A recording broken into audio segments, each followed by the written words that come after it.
അറിയപ്പെടുന്ന സംവിധായകയും എഴുത്തുകാരിയും അനന്തപുരിയിലെ സാംസ്കാരിക വേദികളുടെ നിറസാന്നിധ്യവുമായ Shrimati Jacinda Morris എന്ന ബഹുമുഖ പ്രതിഭയാണ് ഇന്ന് നമ്മുടെ അതിഥി. നമസ്കാരം മാഡം. നമസ്കാരം. ഈ ത്രിഭാഷാ എഴുത്തുകാരി എന്ന നിലയ്ക്ക് ഇതിനോടകം എത്ര പുസ്തകങ്ങൾ പ്രസിദ്ധീകരിച്ചിട്ടുണ്ട്? ഏതെല്ലാം ഭാഷകളിൽ? 21 പുസ്തകങ്ങൾ പ്രസിദ്ധീകരിച്ചു. അത് മലയാളം, ഇംഗ്ലീഷ്, ഹിന്ദി ഈ 3 ഭാഷകളാണ് ഞാൻ എഴുത്തിന് ഉപയോഗിക്കുന്നത്. 21 പുസ്തകങ്ങളും പ്രസിദ്ധീകരിച്ചു കഴിഞ്ഞു. 21 പുസ്തകങ്ങളും പ്രസിദ്ധീകരിച്ചു. ഒരു 10-25 വർഷം മുന്നേ തന്നെ ഈ സാഹിത്യ മേഖലയിൽ വന്നു. ഔദ്യോഗിക രംഗത്ത് ഏജീസ് ഓഫീസിൽ ഞാൻ 1987 ഏപ്രിലിൽ ജോലിക്ക് പ്രവേശിച്ചതാണ്. ഞാൻ ബാംഗ്ലൂരിലായിരുന്നു എൻ്റെ കുട്ടിക്കാലം 10 വയസ്സ് വരെ. അപ്പൊ അതുകൊണ്ടാണ് എനിക്ക് ഹിന്ദി അനായാസം കൈകാര്യം ചെയ്യാനായിട്ട് സാധിക്കുന്നത്. പിന്നെ ഏജീസ് ഓഫീസിലും ഞങ്ങൾക്ക് ഹിന്ദി സെല്ലുണ്ട്. അപ്പൊ ഹിന്ദി ഭാഷയിൽ എഴുതുന്നതിനൊക്കെ പ്രൊമോട്ട് ചെയ്യുമായിരുന്നു. പിന്നെ ഞാൻ കോളേജിൽ പഠിക്കുമ്പോഴും ഹിന്ദി ആയിരുന്നു ബികോം വരെ സെക്കൻഡ് ലാംഗ്വേജ്. അപ്പം മലയാളമാണ് ഞാൻ വെറും കുറച്ച് വർഷങ്ങൾ പഠിച്ചിട്ടുള്ളത്. ബാംഗ്ലൂരിൽ നിന്ന് വന്ന് 10 വയസ്സ് തൊട്ട് 15 വയസ്സ് വരെ 5 വർഷമേ ഞാൻ മലയാളം പഠിച്ചിട്ടുള്ളൂ. പക്ഷേ മാതൃഭാഷ ഒരുപാട് ഇഷ്ടമായതുകൊണ്ടും അമ്മയെ സന്തോഷിപ്പിക്കാൻ വേണ്ടിയൊക്കെയാണ് ഞാൻ ആദ്യം മലയാളത്തിൽ എഴുതി തുടങ്ങിയത്. അപ്പോൾ ഇപ്പോഴും മലയാളത്തിൽ എഴുതാനായിട്ട് കവിതകൾ പ്രത്യേകിച്ച് എഴുതാനായിട്ട് ഒരു വൈക്ലഭ്യമുണ്ട്. കാര്യം എനിക്ക് അത്രയും പദങ്ങൾ ഞാൻ പഠിച്ചിട്ടില്ല. 5 വർഷത്തെ അറിവല്ലേ ഉള്ളൂ. അതേസമയത്ത് നമ്മൾ ഈ സംസാരിക്കുന്ന ഇതേ ഭാഷയിൽ ഇതേ ശൈലിയിൽ തന്നെ ചെറുകഥകളും നോവലും ലേഖനവും അനുഭവക്കുറിപ്പുകളും സർവീസ് സ്റ്റോറീസ് ഒക്കെ എഴുതാനായിട്ട് എനിക്ക് ബുദ്ധിമുട്ടുണ്ടായില്ല. കവിതകൾ ഞാൻ 2 മലയാളം കവിതാ സമാഹാരം 2 പ്രസിദ്ധീകരിച്ചിട്ടുള്ളൂ. അപ്പൊ ഈ സീരിയൽ രംഗത്തേക്ക് വന്ന് വരുന്നത് എത്ര വർഷമായി? ഹിന്ദി സീരിയൽ ഈ പറയുമ്പോൾ ചെറിയ ഫിലിം, ഷോർട്ട് ഫിലിം എന്റെ ഞാനിപ്പോ 6 ഷോർട്ട് ഫിലിംസ് 6 ആൽബം എടുത്തിട്ടുണ്ട്.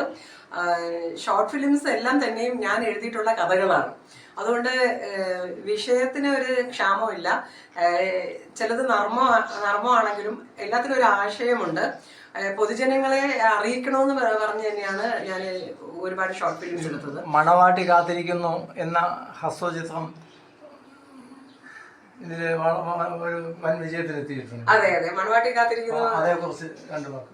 മണവാട്ടി കാത്തിരിക്കുന്ന ഹ്രസ്വചിത്രം എനിക്ക് വളരെ സംതൃപ്തി കിട്ടിയ ഒന്നാണ്. കാര്യം 1 മാസം കൊണ്ട് 30,000-ലേറെ ആൾക്കാർ അത് കണ്ടിരിക്കുന്നു. പിന്നെ അതും ഞാൻ എഴുതിയ ഒരു കവിതയായിരുന്നു. കവിത ഒരു ഇംഗ്ലീഷ് കവിത. ആ കവിത തിരക്കഥയാക്കി അത് 40 പേരെ വെച്ച് അഭിനയിപ്പിച്ച് അത് ഒരു സിനിമയാക്കിയപ്പോൾ ശരിക്കും പറഞ്ഞു കഴിഞ്ഞാൽ അതും മനസ്സിന്റെ ഉള്ളിൽ കിടന്നിട്ടുള്ള ഒരു സംഭവമായതുകൊണ്ട് എനിക്ക് അഭിനയിക്കാനായിട്ട് ബുദ്ധിമുട്ടുണ്ടായില്ല. ഒരു അഭിനയമായിട്ടല്ല അത് ആർക്കും തോന്നിയത്. അത് കണ്ടിട്ട് ഒരുപാട് പ്രേക്ഷകര് അതെ, ഒരുപാട് പേര് റെസ്പോണ്ട് ചെയ്ത് ഒത്തിരി പേര് വിളിച്ചു. ഇപ്പം 2-3 ഷോർട്ട് ഫിലിംസ് സംവിധാനം ചെയ്യാനായിട്ട് FB പോസ്റ്റ് ഇട്ടിരുന്നു.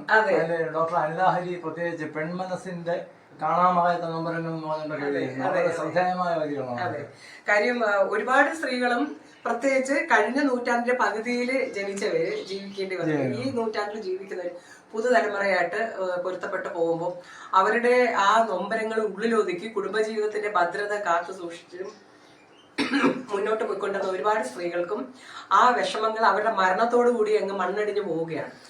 ആ പ്രയാസങ്ങളെ ചിത്രീകരിക്കുന്ന ഒരു കഥയായിരുന്നു മണവാട്ടി കാത്തിരിക്കും. അതുപോലെ തന്നെ സംവിധാനം, കഥ, തിരക്കഥ, സംഭാഷണം, ഗാനങ്ങൾ എന്നിവ സ്വന്തമായി രചിച്ച് പ്രത്യാശ ഫിലിംസിന്റെ ബാനറിൽ നിർമ്മിച്ച ഈ ചിത്രം വൻ വിജയത്തിലെത്തിയ സ്ഥിതിക്ക് മറ്റൊരു ചിത്രം കൂടി ലോകം അങ്ങനെയാണ്. അതെ, ലോകം അങ്ങനെയാണ് ചിത്രം. ഞാൻ റിട്ടയർ ആയപ്പോൾ എനിക്ക് വ്യക്തമായിട്ടൊരു ധാരണയുണ്ടായിരുന്നു. ആഗ്രഹങ്ങളുടെ ഉള്ളിലുള്ളതെല്ലാം തന്നെ സീനിയർ സിറ്റിസൺ ആയിക്കഴിഞ്ഞാൽ സമാധാനമായിട്ട് മറ്റേതെല്ലാം പെർമിഷൻ വാങ്ങിക്കണം. ശനി ഞായർ അവധി ദിവസങ്ങളിൽ ചെയ്യാൻ പറ്റുള്ളൂ. അതുകൊണ്ടായിരിക്കും ഒരു പക്ഷേ ഈ ചിത്രം ഇത്രയും. അതെ അതെ, ഇപ്പൊ എനിക്ക് വളരെ സമാധാനമായിട്ട് സന്തോഷത്തോടെ ആലോചിച്ചും കണ്ടും ചെയ്യാനായിട്ട് പറ്റുന്നുണ്ട്. അതുകൊണ്ട് റിട്ടയർ ആയ ശേഷം ലോകം എങ്ങനെയാണ് ഷോർട്ട് ഫിലിം അതില് 59 പേരാണ് അഭിനയിച്ചത്. അത് കൂടുതലും അതിനകത്ത് കുറെ പുതുമുഖങ്ങളാണ്. എനിക്ക് അഭിനയിക്കാൻ ഇഷ്ടമായിരുന്നു. അപ്പൊ അത് എനിക്കറിയാം. അഭിനയിക്കാൻ പോകുമ്പോൾ സ്ത്രീകൾക്ക് പലപ്പോഴും ആശങ്കയാണ്. കാര്യം ചീത്തപ്പേരുണ്ടാവുമോ, നശിച്ചു പോവുമോ, പിന്നെ അതൊക്കെ ഭയന്നിട്ട് വീട്ടുകാരും വിടാറില്ല. അപ്പോഴതുകൊണ്ട് തന്നെ എൻ്റെ ആഗ്രഹങ്ങളെല്ലാം ഞാൻ ഉള്ളിൽ ഒതുക്കി സ്വന്തമായിട്ട് പൈസ പ്രൊഡ്യൂസ് ചെയ്യാനായിട്ട് പറ്റിയപ്പോൾ ഞാൻ സിനിമ എടുത്തു. അപ്പൊ സിനിമ എടുത്തപ്പോൾ സിനിമയിൽ അഭിനയിച്ചിട്ടുണ്ടല്ലോ. അതെ, സിനിമയിലും അഭിനയിച്ചിട്ടുണ്ട്.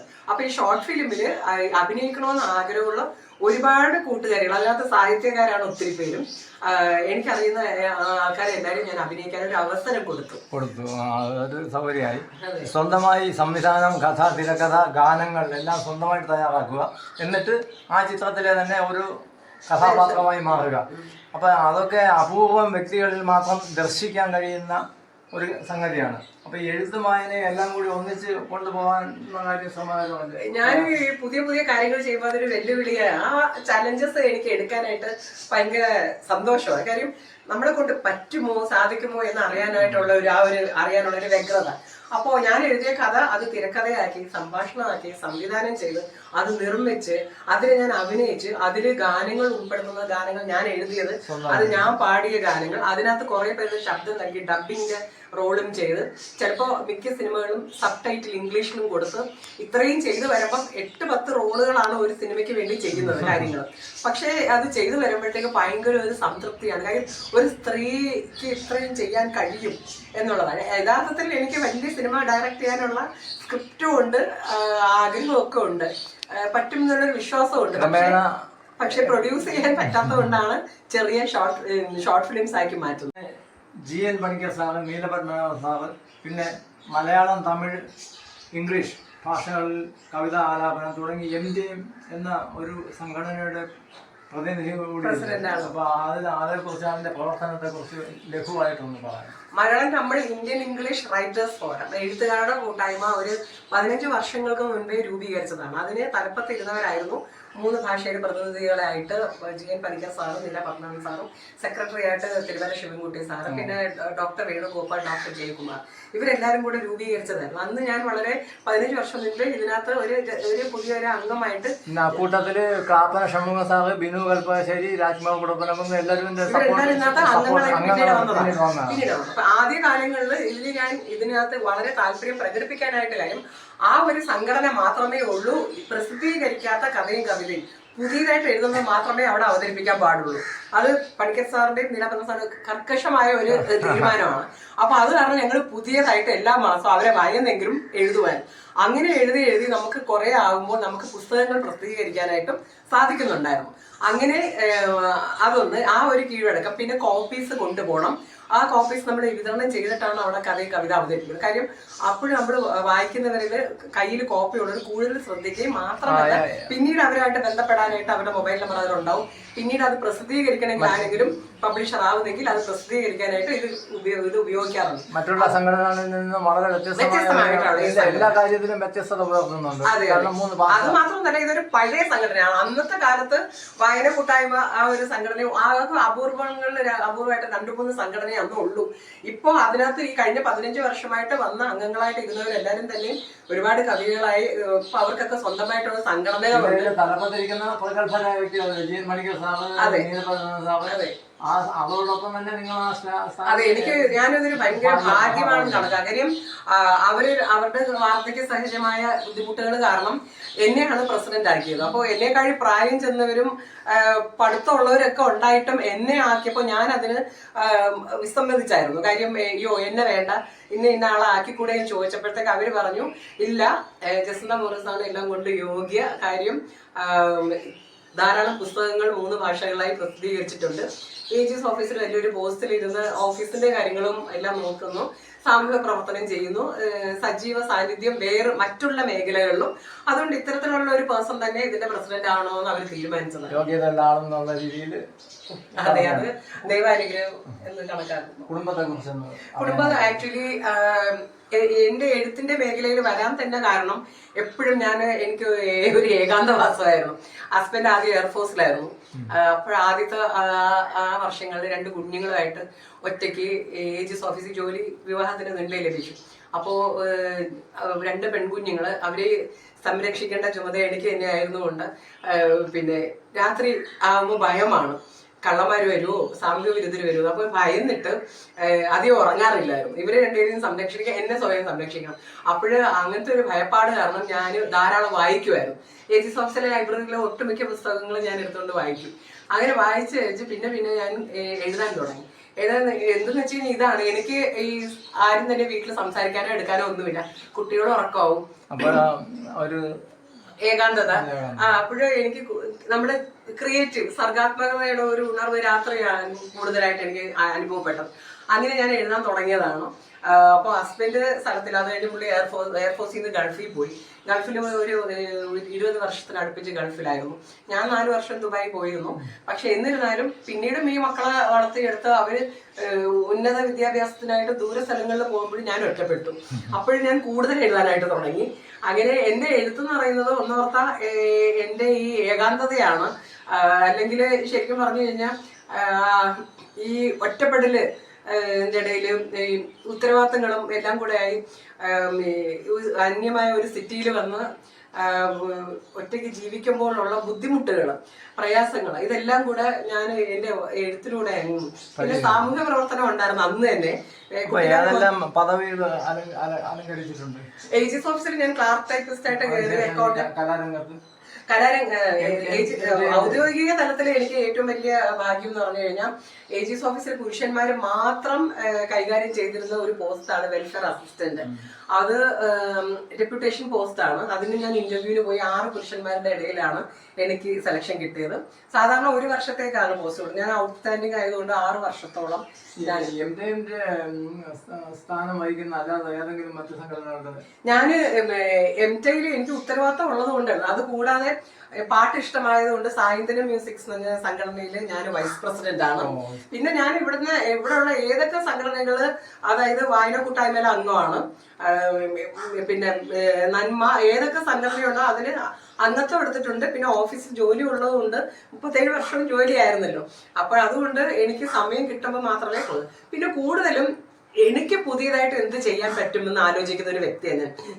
എപ്പോഴും ഒരേപോലെ ഓരോ സംഘടനകളിൽ പോയിട്ട് സമയം കളയാതെ എനിക്ക് പുസ്തകങ്ങൾ എഴുതാൻ പറ്റുമോ, എനിക്ക് പാട്ട് എഴുതാൻ പറ്റുമോ, എനിക്ക് സിനിമ എടുക്കാൻ പറ്റുമോ, ആൽബം എടുക്കാൻ പറ്റുമോ, അല്ലെങ്കിൽ ഇതുപോലെ തന്നെ ഒരുപാട് പുസ്തകങ്ങൾക്ക് അവതാരിക എഴുതി കൊടുത്തിട്ടുണ്ട്.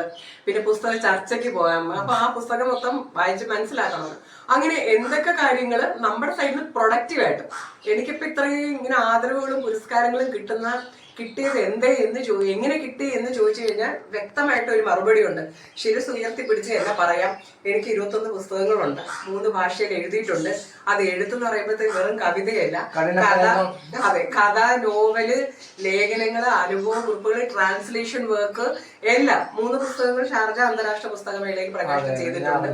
അപ്പോ നമ്മൾക്ക് പുരസ്കാരങ്ങൾ കിട്ടുമ്പോൾ ഇന്നത്തെ കാലത്തെ പുരസ്കാരങ്ങളെ കുറിച്ച് ഒരുപാട് കിംവദന്തികൾ, അപവാദങ്ങളും ഉണ്ട്. പക്ഷെ എനിക്ക് എന്തുകൊണ്ട് കിട്ടുന്ന വെച്ച് കഴിഞ്ഞാൽ ഇപ്പൊ ഈ അടുത്തിടെ കിട്ടിയ ഒരുപാട് പുരസ്കാരങ്ങളും സംവിധാനത്തിനും നിർമ്മാണത്തിനുമാണ്.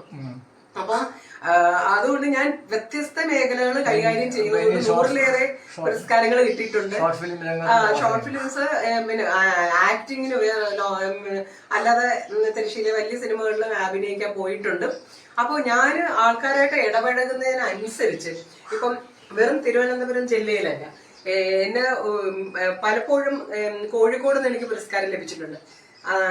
ഇന്റർനാഷണൽ അവാർഡ് എന്ന് പറഞ്ഞാൽ മലേഷ്യയിൽ നിന്ന് ലഭിച്ചിട്ടുണ്ട്. പിന്നെ ഇന്റർസ്റ്റേറ്റ് എന്ന് പറഞ്ഞാൽ ഡൽഹി, ബോംബെ, കന്യാകുമാരി, ഇങ്ങനെ എല്ലാ ജില്ലകളിൽ നിന്നും എന്റെ എഴുത്തായിരുന്നു എന്റെ പ്രധാനമായിട്ടുള്ള സംഭവം. അതിനുശേഷമാണ് ഈ മേഖലയിലെല്ലാം വന്നത്. അപ്പോൾ ഇപ്പം എന്നെ കൂടുതലും ആൾക്കാർ ശ്രദ്ധിക്കുന്നത് അഭിനയ മേഖലയും സംവിധാനം. ഏതെങ്കിലും ഒരു പാട്ടിന്റെ അല്ലെങ്കിൽ കവിതയുടെ ഒരു 5-6 വരി ഒന്ന് ചൊല്ലി കേൾപ്പിക്കാൻ പറ്റും. ജനിച്ചു മറുനാട്ട് തായ്മൊഴി നിർബന്ധമായി പറയാൻ പഠിപ്പിച്ചു രമ്മയ്ക്കൻ പ്രണാമങ്ങൾ. ഇന്നാട്ടിൽ വിദ്യാരംഭം നടത്താൻ കഴിഞ്ഞില്ല, അന്യഭാഷയിൽ തന്നെ കുറിച്ചെന്നാദ്യക്ഷരം. അത്രമേൽ തൻ ഭാഷയെ സ്നേഹിച്ച ജനനിക്ക് ആദ്യമായി ഉണ്ടായ ഞാൻ പഠിച്ചു കണ്ടും കേട്ടും. നിരവധി സീരിയലുകളിലും മറ്റും അഭിനയിച്ചിട്ടുണ്ട്. കൂടാതെ എഴുത്തു മേഖലയിലും തൻ്റെതായ വ്യക്തിമുദ്ര പതിപ്പിച്ചിട്ടുണ്ട് എന്നറിയാം. ഇതേവരെ എത്ര ചിത്രങ്ങൾ, സീരിയലുകൾ, ഏത് സീരിയലിലാണ് അഭിനയിച്ചത്? സീരിയല് ആക്ച്വലി എനിക്ക് വളരെ താല്പര്യമുള്ള ഒരു സംഭവമായിരുന്നില്ല. എങ്കിലും സീരിയൽ അഭിനയം എന്താണെന്നൊന്ന് അറിയണമെന്ന് വിചാരിച്ചിട്ടാണ് തൃശ്ശൂരിലായിരുന്നു അതിന്റെ ഷൂട്ട്. ആൾ രൂപം എന്ന സീരിയലാണ്, ഒരു മെഗാ സീരിയലാണ്. അപ്പൊ അതിനകത്തൊരു വില്ലത്തി ആയിട്ടായിരുന്നു ഇന്ദിരാമ. അപ്പോ എപ്പോഴിങ്ങനെ ചിരിച്ച് ബഹളം കൂട്ടി എല്ലാവരും അടുത്ത് സംസാരിച്ച് നടക്കുന്ന ഒരു സ്ത്രീക്ക് എങ്ങനെ ഒരു വില്ലത്തിയാകാൻ പറ്റും എന്നുള്ളതായിരുന്നു സംശയം. പക്ഷെ അഭിനയം കണ്ടപ്പോൾ എല്ലാവരും സംബന്ധിച്ചു തനി വില്ലത്തി എന്ന് പറഞ്ഞു. അപ്പോൾ എനിക്കതിലൊരു സംതൃപ്തി. കാര്യം നമ്മളിപ്പോ ഒരു കഥാപാത്രം ചെയ്യുമ്പോൾ ആ കഥാപാത്രത്തിന്റെ ഒരു പൂർണ്ണത വരുന്നത് അത് ഓക്കെ ആണെന്ന് ആൾക്കാർ പറയുമ്പോഴാണ്. അപ്പൊ അങ്ങനെ വില്ലത്തി എന്നുള്ളൊരു സംഭവം ശരിയായെന്നുള്ളത് എനിക്ക് ആ സീരിയൽ കണ്ടപ്പോഴാണ് മനസ്സിലായത്. ഇതുവരെ എഴുതിയ പുസ്തകങ്ങളെ കുറിച്ച് ഒരു വാക്കിൽ എന്തെങ്കിലും? പുസ്തകങ്ങൾ എനിക്ക് ഓരോ പുസ്തകങ്ങളും സംതൃപ്തി തരുന്നതായിരുന്നു. കാര്യം ഇപ്പൊ അവസാനം എഴുതിയ ബുക്ക് ആരും തന്നെ കേരളത്തിൽ ആരും ചെയ്തിട്ടില്ലാത്ത ഒരു രീതിയാണ്. കാര്യം ഇതിനു മുൻപ് അത്തരത്തിൽ ഞാൻ ചെയ്തിട്ടുണ്ട്. ഒരു കവിതയുടെ തുടർച്ചയായിട്ട് അടുത്ത കവിത, ഖണ്ഡകാവ്യം പോലെ. അതിന്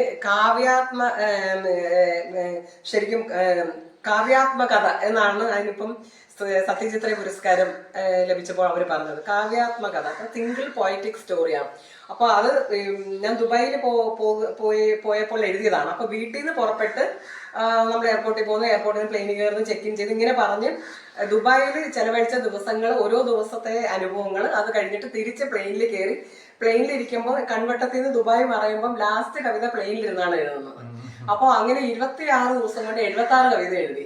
അപ്പൊ അതാണ് അതിന് മുൻപ് if the night could talk എന്ന് പറയുന്ന ഒരു ബുക്കും ഇതേപോലെ രാത്രിയിൽ ആരൊക്കെ ഉറങ്ങുന്നു, എന്തുകൊണ്ട് ഉറങ്ങാൻ പറ്റുന്നില്ല, ആർക്കൊക്കെ എത്തരത്തിലുള്ള ഉറക്കമാണ്, വേദന, വിഷമം, എങ്ങനെ പല അപ്പം 28 കഥാപാത്രങ്ങളെ കുറിച്ച് എഴുതിയ if the night could talk എന്നൊരു ബുക്കും സിംഗിൾ പോയറ്റിക് സ്റ്റോറി ആയിരുന്നു. യാത്രകൾ ഇഷ്ടപ്പെടുന്ന ആളല്ലേ? അങ്ങനെയെങ്കിൽ യാത്രാ വിവരണങ്ങളൊന്നും അല്ല, യാത്രാ വിവരണങ്ങൾ എന്റെ ഇപ്പൊ ഈ ദുബായ് ഡേയ്സ് എന്ന് പറയുമ്പോഴത്തേക്ക് അതിനകത്ത് യാത്രയെ കുറിച്ച് പറയുന്നെങ്കിലും യാത്രാ വിവരണത്തിനെ കുറിച്ച് ഞാൻ ഇതുവരെയും ട്രാവലോഗ്സ് എഴുതിയിട്ടില്ല. എന്താന്ന് വെച്ച് കഴിഞ്ഞാൽ ഒരു യാത്രാ വിവരണം കൈകാര്യം ചെയ്യുമ്പോൾ നമ്മൾ വളരെ സൂക്ഷ്മ നിരീക്ഷണം തന്നെ ചെയ്യണം. നമ്മൾ ഓരോന്നിന്റെയും ഹിസ്റ്റോറിക്കൽ ഫാക്ട്സുകൾ, ഇപ്പൊ ദുബായ് ഡേയ്സിനകത്ത് ഞാൻ ക്വീൻ എലിസബത്തിന്റെ ഒരു കപ്പലിൽ കയറിയായിരുന്നു. അപ്പൊ ആ ചരിത്രം മുഴുവനും അവരടുത്ത് ചോദിച്ച് മനസ്സിലാക്കിയിട്ടാണ് ആ ക്വീൻ എലിസബത്തിന്റെ ഷിപ്പിനെ കുറിച്ച് ഞാൻ എഴുതിയത്. അപ്പൊ അവിടെ ദുബായിൽ ഓരോ ഫ്രെയിം എന്നൊരു കെട്ടിടത്തിൽ പോയപ്പോഴും ഇങ്ങനെ ഓരോ ഇടത്ത് പോയപ്പോഴും അവിടുത്തെ റിസർച്ച് നടത്തി നമ്മൾ അത് ഡേറ്റ കളക്ട് ചെയ്തിട്ടാണ് എഴുതുന്നത്. അപ്പൊ ട്രാവലോഗ് എന്ന് പറയുമ്പോൾ ആൾക്കാരെ പറ്റിക്കാൻ വേണ്ടി വെറുതെ നമ്മൾ തിന്നുന്നതും കുടിക്കുന്നതും കഴിക്കുന്നതിനെ കുറിച്ച് പറയാതെ വ്യക്തമായിട്ടുള്ള കാര്യങ്ങൾ ഇൻഫർമേഷൻ കളക്ട് ചെയ്യുന്നത് ഒരു ബുദ്ധിമുട്ടുള്ളൊരു സംഭവം ആയതുകൊണ്ട് തന്നെയാണ് ഞാൻ ട്രാവലോഗിലോട്ട് പോയിട്ടില്ല ഇതുവരെ. അഭിനയ രംഗത്ത് ചെയ്യേണ്ടതായിരുന്നു എന്ന് തോന്നിയ റോളുകൾ വല്ലതും മനസ്സിലുണ്ടോ? ഇനി തീർച്ചയായിട്ടും ഞാനൊരു സ്ക്രിപ്റ്റ് എഴുതി വെച്ചിരിക്കുകയാണ്. അതിൽ ഞാൻ ചെയ്യേണ്ട ഒരു റോളുണ്ട്. അത് ആരും ചെയ്തിട്ടില്ലാത്ത റോളാണ്, ആരും എടുത്തിട്ടില്ലാത്ത സിനിമയുമാണ്. ഈ പറഞ്ഞ കണക്ക് പ്രൊഡ്യൂസറിന്റെ അഭാവത്തിൽ അത് മാറ്റി വെച്ചിരിക്കുകയാണ്. ആ ഒരു സിനിമ എടുക്കാനായിട്ട് ആരെങ്കിലും മുന്നോട്ട് വരുവാണെങ്കിൽ, പ്രൊഡ്യൂസേഴ്സ് വരുവാണെങ്കിൽ, ഇതുവരെ ആരും ചെയ്തിട്ടില്ലാത്ത ഇന്റർനാഷണൽ സ്റ്റാൻഡേർഡിൽ പോകുന്ന രീതിയിലുള്ള ഒരു സിനിമ ഡയറക്ട് ചെയ്യാൻ കഴിയുമെന്ന് നല്ല വിശ്വാസമുണ്ട്. അതുപോലെ തന്നെ ഭാവസാന്ദ്രമായ ഈ കണ്ണുകളും സംസാര രീതിയും നടിയെന്ന നിലയിൽ ഒരുപാട് സഹായിച്ചിട്ടില്ലേ? എങ്ങനെ? ഭാവസാന്ദ്രമായ ഈ കണ്ണുകളും സംസാര രീതിയും അപ്പോൾ നടി എന്ന നിലയിൽ ഒരുപാട് സഹായിച്ചിട്ടില്ല. അത് ആക്ച്വലി എനിക്കൊന്ന് കാണികളാണ് പറയേണ്ടത്. കാര്യം ഞാൻ പണ്ട് എക്സ്പ്രസീവ് ആണ്, നല്ല നല്ല ആക്ട് ചെയ്യുന്നത്. എന്റെ ഫിലിംസ് കാണുമ്പോൾ തന്നെയാണ് എനിക്ക് ശരിക്കും പറയാൻ അതിശയം തോന്നുന്നത്. കാര്യം ഞാൻ വളരെ ചെറിയ കാര്യം പോലും വളരെ എക്സ്പ്രസീവ്. അത് എനിക്കിങ്ങനെ ആക്ട് ചെയ്യാൻ പറ്റുമെന്നുള്ളതാണ്. ഇപ്പം ക്യാൻറ്റീനിൽ ഞാൻ പോയ ഏജസ് ഓഫീസിൽ ക്യാൻറ്റീനിൽ ഇരിക്കുവാണെങ്കിൽ ചായ ഞാനിങ്ങനെ എടുത്ത് ഒരു സിപ്പ് അടിച്ചു കഴിഞ്ഞാൽ ബാക്കിയുള്ളവർക്ക് അറിയാൻ പറ്റും ആ ചായ കൊള്ളാമോ ഇല്ലയോ എന്ന്. കാര്യം എന്റെ മുഖം ഓട്ടോമാറ്റിക് ആയിട്ട് കൊള്ളാമെങ്കിൽ കൊള്ളാമെന്നുള്ളൊരു എക്സ്പ്രഷൻ ആവും, കൊള്ളത്തില്ലെങ്കിൽ കൊള്ളത്തില്ല. അപ്പൊ അത് കാണുമ്പോൾ പറയാം ഇന്നത്തെ ചായ കൊള്ളാം, ജസിന്റെ മുഖം നോക്കിയാൽ മതി എന്ന് പറയും. അപ്പൊ അതുകൊണ്ട് അങ്ങനത്തെ ഒരു എക്സ്പ്രസീവ് ക്യാരക്ടറാണ്. പൂർണ്ണതയ്ക്ക് വേണ്ടി കൂടുതൽ എഫേർട്ട് എടുത്തത് ഏത് കഥാപാത്രത്തിന് വേണ്ടിയായിരുന്നു? ഇപ്പൊ മണവാട്ടി കാത്തിരിക്കുന്നു കഥാപാത്രം ചെയ്യാനായിട്ട് നല്ല ബുദ്ധിമുട്ടി. കാരണം എന്റെ ഈ ഒരു സ്വഭാവം തന്നെ. കാര്യം ഞാൻ എപ്പോഴും ചിരിച്ച് എല്ലാവരും അടുത്ത് വർത്തമാനം പറയും. നമ്മൾ ചിരിക്കുമ്പോൾ നമ്മുടെ മുഖത്തിന്റെ മസിൽസ് എല്ലാം നല്ല വികസിച്ചിരിക്കുകയാണ്. അപ്പൊ ഞാൻ എപ്പോഴും ഇങ്ങനെ ഒരു ചിരിക്കുന്ന ഒരു ക്യാരക്ടർ ആയതുകൊണ്ട്, ഇങ്ങനെ എപ്പോഴും ഇങ്ങനെ വാദോരാതെ സംസാരിക്കുന്ന ഒരു ക്യാരക്ടർ ആയതുകൊണ്ട് എന്റെ മുഖത്തെ ഭാവം എന്ന് പറയുമ്പോൾ എപ്പോഴും ഒരു പ്രസന്ന ഭാവമാണ്. അപ്പൊ അതുകൊണ്ട് മണവാട്ടി കാത്തിരിക്കുന്നതിനകത്ത് ഒരു ദുഃഖ കഥാപാത്രം, അതുപോലെ തന്നെ അവസാനം മെന്റൽ ഹോസ്പിറ്റലിൽ ക്രോണിക് വാർഡിൽ കിടക്കുന്ന ഒരു രോഗി, അത് 60-61 വയസ്സായ രോഗി. ഈ രംഗം ചെയ്യണമെങ്കിൽ എന്റെ ഈ ഒരു ഭാവം അല്ലെങ്കിൽ ഈ ഒരു ഫേസ് പറ്റില്ല എന്ന് എനിക്ക് അറിയാമായിരുന്നു. അതുകൊണ്ട് അതിനൊരു തയ്യാറെടുപ്പ് വരണമെങ്കിൽ നമ്മുടെ മുഖത്തെ മസിൽസ് എല്ലാം കോൺട്രാക്ട് ആവണം.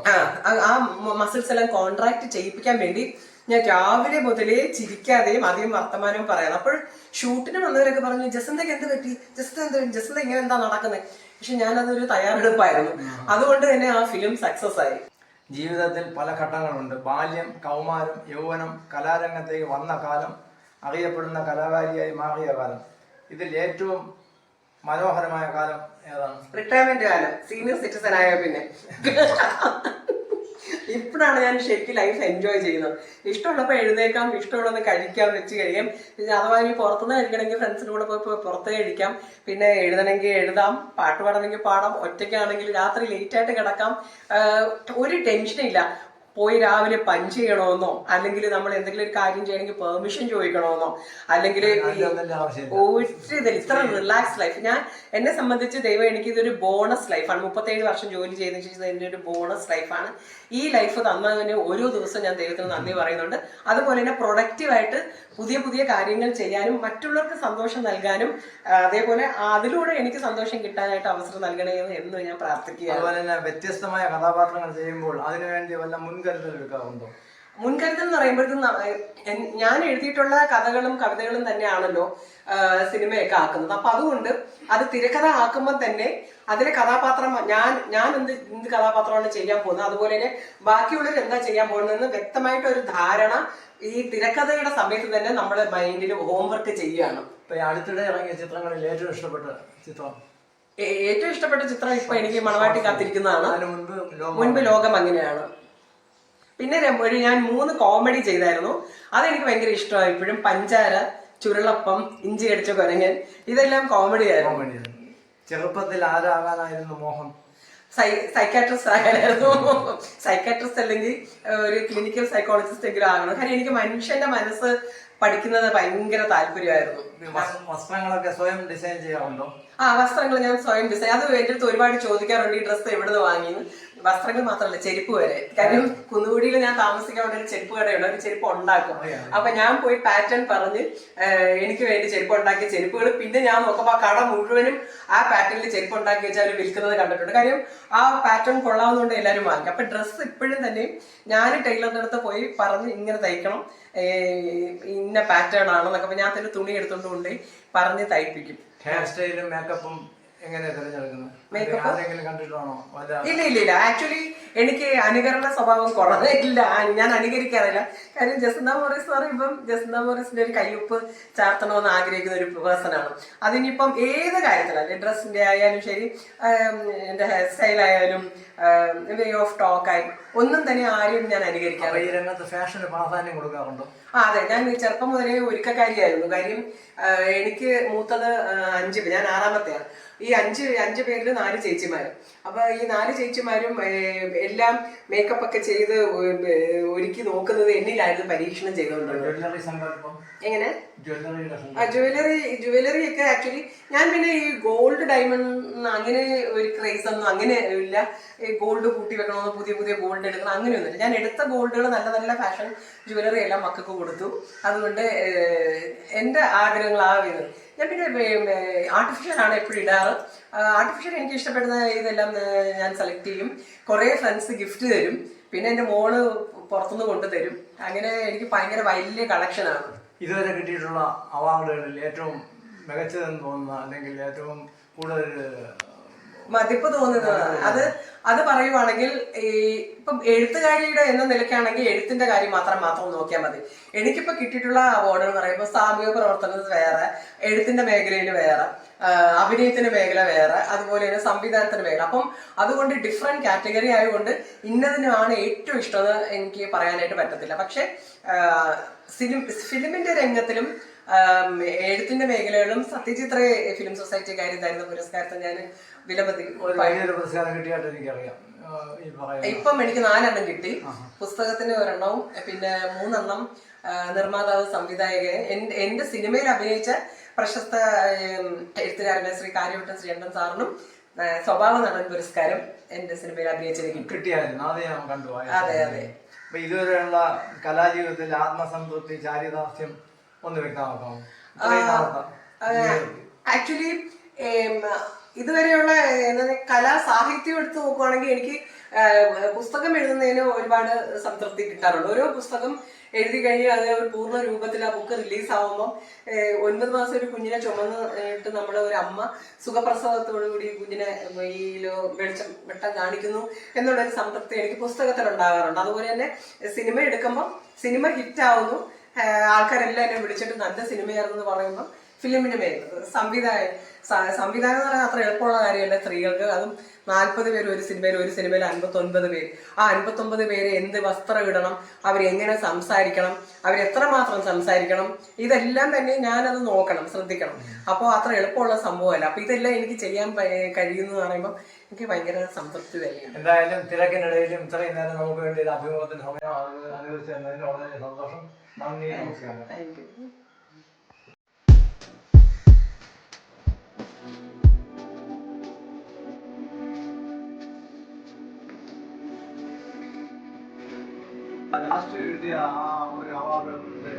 ലാസ്റ്റ് കിട്ടിയ award Sathyachithra film society award just 3 ദിവസം മുൻപാണ് കിട്ടിയത്. അത് ഇതിപ്പം കൂടുതലും സിനിമയായിട്ട് കണക്ട് ചെയ്തിട്ടുള്ള അവാർഡുകളാണ്. സത്യചിത്ര ഫിലിം സൊസൈറ്റിയുടെ അവാർഡ് കിട്ടിയത് ഇനി ഷോക്കേസിലാക്കിയിട്ടില്ല. സ്ഥാനം എന്തായാലും നടത്തിയിരിക്കുന്നത്. ഇത് ഏജീസ് ഓഫീസിന്റെ പ്രത്യേക സർവീസിന് ശേഷം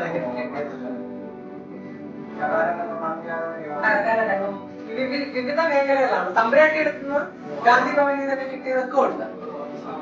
ഇത് ഗാന്ധി ഭവനിൽ പോയിട്ട് ഞാൻ ആദരിച്ചായിരുന്നു. പിന്നെ ഇത് ഭാരത സമാജ് എനിക്ക് കുറെ വർഷങ്ങൾക്ക് മുൻപേ കിട്ടിയതാണ്. അതെ അതെ. ജയകലാ സംസ്കരണ ഡിഗ്രി ജയന്റെ അതെ എല്ലാ വർഷവും കിട്ടും. കാര്യം പുതിയ ബുക്ക് എഴുതുമ്പോ പുതിയ ഷോർട്ട് ഫിലിം എടുക്കുമ്പോൾ കൊടുക്കും. ആ പുസ്തകത്തിന് അതെ. ഇതിനകത്ത് എന്തെങ്കിലും 21 ബുക്സും ഉണ്ടോ ഇങ്ങോട്ടൊക്കെ? എന്റെ 9-10 വയസ്സ് തൊട്ടുള്ള ബുക്സ് ഉണ്ട്. ഞാൻ ബുക്സ് ഭയങ്കര സൂക്ഷിക്കുന്ന ആളായിരുന്നു. അപ്പൊ അതുകൊണ്ട് കുട്ടിക്കാലം മുതലുള്ള പുസ്തകങ്ങൾ ഞാൻ വളരെ കെയർഫുൾ ആയിട്ട് ഇങ്ങനെ കൊണ്ട് നടക്കും. വളരെ സന്തോഷം. ഇതിപ്പം ബുക്കുകൾ വെക്കാനുള്ള സ്ഥലം പോരാതായപ്പം ഞാൻ ബുക്സുകൾ പല ലൈബ്രറിക്ക് ഡൊണേറ്റ് ചെയ്തു. കാര്യം എന്താണെന്ന് വെച്ച് കഴിഞ്ഞാൽ സർക്കാർ സ്കൂൾ ലൈബ്രറികൾക്ക് പിന്നെ അതുപോലെ തന്നെ വായനശാലകള് കൂട്ടുകാരൊക്കെ പറഞ്ഞു എല്ലാം ഞാൻ ബുക്ക് ഡൊണേറ്റ് ചെയ്തു. ചിലപ്പോൾ 200 ബുക്സ് അല്ലെങ്കിൽ 150 ബുക്സ് ഇങ്ങനെ ഞാൻ എന്റെ ബുക്സ് ഡൊണേറ്റ് ചെയ്തു. ഇഷ്ടംപോലെ ബുക്സ് ഉണ്ട്. പിന്നെ അത് മാത്രമല്ല പൂന്തുറയില് ഒരു വായനശാല തുടങ്ങിയതേ ഞാൻ തന്നെയാണ്. എളിമ വായനശാല. അതില് ഞാൻ എന്റെ 10-20 ബുക്സ് കൊടുക്കുന്നതിന് ഒപ്പം തന്നെ വേറുള്ള ആൾക്കാരുണ്ട്, മണിസ്ഥാനം അങ്ങനെയൊക്കെ എല്ലാവരും ബുക്സ് കളക്ട് ചെയ്ത് ഞാനാണ് ഗ്രന്ഥശാല പൈസ കൊടുത്ത് ഗ്രന്ഥശാല അവിടെ ആരംഭിച്ചത്. അതെ. പിന്നെ ഇവിടെ പേരാണ് അവിടെ വഴിയോര ലൈബ്രറി വായനശാല. നമ്മൾ റോഡിൽ നിങ്ങൾക്ക് കാണാം, കുണ്ടമേൽ അവിടെ ഞാൻ എന്റെ പുസ്തകങ്ങൾ കൊണ്ട് ഡൊണേറ്റ് ചെയ്തിട്ടുണ്ട്. അപ്പോ ഇതുപോലെ അത്യാവശ്യമായിട്ടുള്ള ഇടം പാവപ്പെട്ടവരുടെ നിർദ്ധനരായിട്ട് പുസ്തകങ്ങൾ വേണമെന്ന് പറയുന്നിടത്തെല്ലാം ഞാൻ എന്റെ പുസ്തകങ്ങൾ എന്റെ മാത്രമല്ല എന്റെ കളക്ഷൻ ഇതുപോലെ കളക്ഷൻ ഇന്നെല്ലാം കൊണ്ടുപോകും.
ഏറ്റവും ഇഷ്ടമുള്ള ഹോബി ഗാർഡനിങ് ആണ്. രാവിലെ തന്നെ എന്റെ തോട്ടത്തിലിറങ്ങി പൂക്കളും എല്ലാം ഒരുമാതിരിപ്പെട്ട എല്ലാ പൂക്കളും ഇവിടെ ഉണ്ട്. കൗതുകകരമായിട്ടുള്ള ചെടികളും ഉണ്ട്. അപ്പൊ ഇവരെ കണ്ടിട്ട് എഴുതുന്നത് നമുക്ക് എന്നും പറ്റൂല. സിനിമ അഭിനയമായാലും ചെടി സന്തോഷിക്കും രാവിലെ